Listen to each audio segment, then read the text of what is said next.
Hello mga kananay kumare ka Frenny. Another day, another vlog. Today's video ay hindi nga tayo maglalaba ngayon. Bakos ay magtutupi na naman. Abay, tingnan nyo naman yung tupiin ko. Ang gabundok-bundok na. Minsan talaga tayo mga kananay ay medyo natatamad talaga. Hindi laging masipag. Hindi laging sisipagin ka talaga. May pagkakataon talaga na tamad talaga tayong gumalaw. Siyempre, ang obligasyon natin bilang isang nanay, hindi talaga matatapos. Kung hindi natin gagalawin to, ay sinong gagawa? Abay, no choice na naman. Ako talaga ang gagawa nito. Dinadahan-dahanin ko lang yung tupiin ko. Ito mga tupiin ko mga kananay ay nung isang araw pa talaga. Nung nag-aayos ako ng kwarto namin. Yung mga nakaraang araw kasi mga kananay, medyo grabing tamad ko. Hindi ko na talaga maintindihan. Umaga pa lang feeling ko sobrang pagod ko na. Minsan itong pagse-cellphone ko medyo tinatamad na rin. Siguro namumula na talaga yung dashboard ko. Grabe, nireregla na talaga. Kayo rin ba mga kananay, yung mga dashboard nyo ay pulang-pula na? Abay sa akin sobrang pulang-pula na. Hindi na talaga maintindihan. Mas dumagdag na talagang pagtatamad ko dito sa pagsa-cellphone. Wala talaga, pag makikita mo talaga yung dashboard mo dito ay parang mai-stress ka na talaga. Nasa isip mo ay ginagawa mo naman lahat. Proper engagement. Walang mintis sa pagpo-post. Everyday nagpo-post naman. Isa-isa pero at least everyday nagpo-post. Bakit ganon? Ako mga kananay ayoko na talagang ma-stress. Bahala na dyan.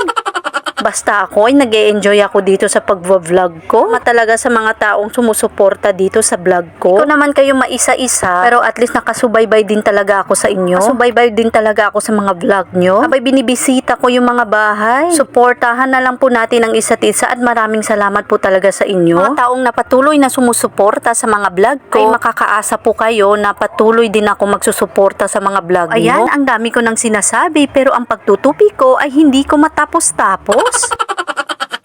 Abay, Diyos mio Marimar, nauubusan na talaga ako sa pagsasalita ko dito. Parang wala na talaga akong maisip. Ayan po mga kananay, ang second batch ng aking pagtutupi. Itong pagtutupi ko may batches pa talaga. Diyos mio Marimar. Sakit sa ulo, sakit sa likod. Oh no! Abay, ayan mga kananay, ang third batch. Abay, nakakahilo na talaga to. Abay, hindi ko na pinagpatuloy ang iba. Ang araw pa naman. Kaya nga ako mga kananay kasi paliguan ko na si Axel. Ay, pasensya na sa mga sabit-sabit dito. Mga tupiin ko pa din yan. At ayan na nga po mga kananay, papasok na nga ako sa kwarto namin para kunin yung damit ni Axel para makaligo na. At ayan na nga po mga kananay, ang aking mga tinupi kanina. Hindi ko po muna nilalagay sa mga cabinet. Kasi tingnan nyo naman yung cabinet namin, parang binagyo. Naku, Diyos mio Marimar, eto pang cabinet ng mister ko. Binagyo talaga. Signal number A1 to. Idahan-dahanin ko lang talaga yung pagtutupi nito. Talaga matutupi ito ng isang araw. Ayan po mga kananay, pababa na nga po ako para ipaligo ko na si Axel. Pagkatapos ko nga paligo si Axel, ay susunod na rin ako maliligo. At hindi ko na isasama kayo dito sa aking pagliligo mga kananay. Kaya hanggang dito na lang nga po mga kananay. Salamat sa panonood. God bless.